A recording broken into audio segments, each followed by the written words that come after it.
दोस्तों, आज हम बात करने वाले हैं जीवों में श्वसन के बारे में। श्वसन की आवश्यकता क्यों होती है?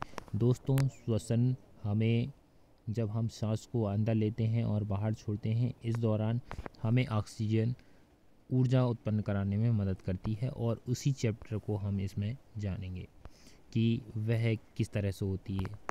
जब दोस्तों हम अंदर ऑक्सीजन को ग्रहण करते हैं तो वह जो भोजन होता है, उस भोजन में हमें ग्लूकोज होता है, उस ग्लूकोज का विखंडन करती है और कार्बन डाइऑक्साइड और जल में तोड़ देती है उसको, और ऊर्जा भी उत्पन्न होती है। और यह ऊर्जा हम जिस काम को करते हैं उसमें हमें आवश्यक होती है।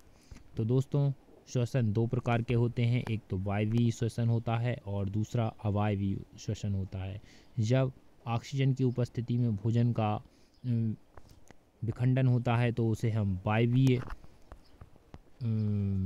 श्वसन कहते हैं, और जब ऑक्सीजन की अनुपस्थिति में होता है तो उस श्वसन को हम अवायवीय श्वसन कहते हैं।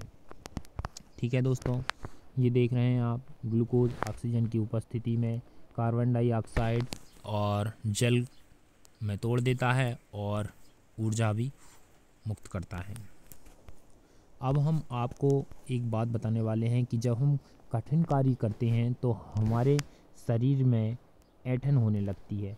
जैसे कि हम कठिन काम कौन कौन से करते हैं? व्यायाम करते हैं, तेज़ी से दौड़ते हैं, कई घंटों तक टहलते हैं या साइकिल चलाते हैं, भारी वज़न उठाते हैं, तो इस समय हमारे शरीर में ऐंठन होने लगती है। और उस ऐंठन का कारण क्या है? उस ऐंठन का कारण ये है कि जब हम कठिन कार्य करते हैं तो हमारे शरीर में ज़्यादा ऊर्जा की आवश्यकता होती है, लेकिन हम श्वसन कम ले पाते हैं, क्योंकि जब श्वसन कम ले पाते हैं तो ऑक्सीजन की आपूर्ति पूर्णतः नहीं हो पाती है, और जो हमारे शरीर में ग्लूकोज जो पेशियाँ होती हैं, उस पेशियों में जो ग्लूकोज होता है वह ऑक्सीजन की उपस्थिति में लैक्टिक एसिड और कार्बन डाइऑक्साइड का अंश, मतलब जो ग्लूकोज होता है उसका आंशिक विघटन कर पाता है, और हमारे शरीर में लैक्टिक एसिड जमा हो जाता है।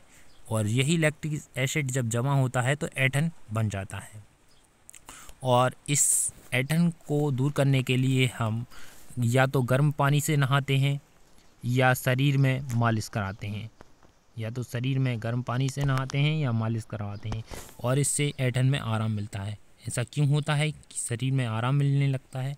ऐसा इसलिए होता है कि जब हम शरीर को गर्म जल से नहाते हैं या शरीर की मालिश करते हैं तो उससे रक्त का संचरण बढ़ जाता है और कोशिकाओं में ऑक्सीजन की आपूर्ति भी बढ़ जाती है।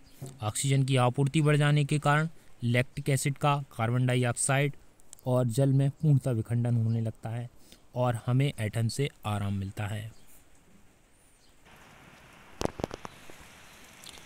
जब हम सांस को अंदर लेते हैं तो उसको बोलते हैं अंतःश्वसित वायु ये, और जब हम वायु को मतलब सांस को बाहर छोड़ते हैं तो उसको बोलते हैं उच्छ्वसित वायु। और इसमें जो परसेंटेज दी गई हैं कि हम जानते हैं 21% ऑक्सीजन वायुमंडल में उपस्थित हैं, तो उसमें से 21% वायु ऑक्सीजन लेते हैं और 0.04 कार्बन डाइऑक्साइड परसेंट होती है, फेफड़े ग्रहण करते हैं। लेकिन 16.4% ऑक्सीजन को बाहर छोड़ देते हैं।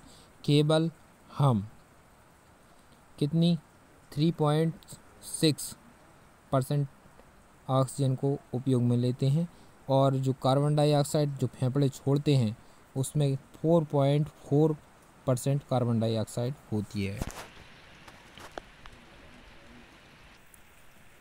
दोस्तों, ये आपको बूझो दिखाई दे रहा है और ये एक कैरेक्टर है एनसीईआरटी का। तो ये जानना चाहता है कि क्या कॉकरोच जो कि तिलचट्टा होता है, घोंगे, मछली, केंचुए, चींटी, मच्छर, गाय, भैंस, इनमें भी फेफड़े होते हैं? तो हम जानेंगे, चलो जानते हैं। जो कॉकरोच होता है उसमें उसके शरीर के पिछले भाग में छोटे छोटे छिद्र होते हैं, उसके द्वारा वह वायु का अंदर बाहर करता है। ठीक है, मतलब गैस को विनिमय करता है। और दूसरे मछलियों में क्लोम मतलब गलफड़े होते हैं, गलफड़ों के द्वारा वह श्वसन की क्रिया करता है। केंचुए अपनी त्वचा के द्वारा करते हैं। केंचुए की त्वचा स्पर्श करने पर आर्द्र और श्लेष्मीय प्रतीत होती है, जिससे कि गैसों का आवागमन आसानी हो जाता है। मेंढकों में मनुष्य की भांति फेफड़े होते हैं। वे अपना त्वचा से भी श्वसन करते हैं, जो कि आर्द्र और श्लेष्मीय होते हैं। मेंढक फेफड़े और त्वचा दोनों से श्वसन करते हैं।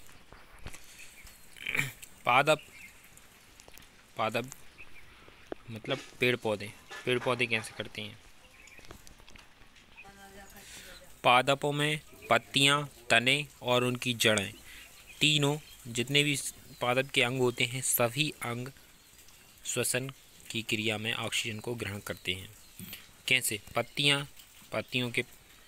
में छोटे छोटे छिद्र होते हैं, उसके द्वारा वह ऑक्सीजन को ग्रहण करती हैं वायुमंडल से, और तना भी करता है। और जो जड़ होती हैं वह मिट्टी में जो वायु के खंड होते हैं उनसे ऑक्सीजन को अवशोषित करती हैं।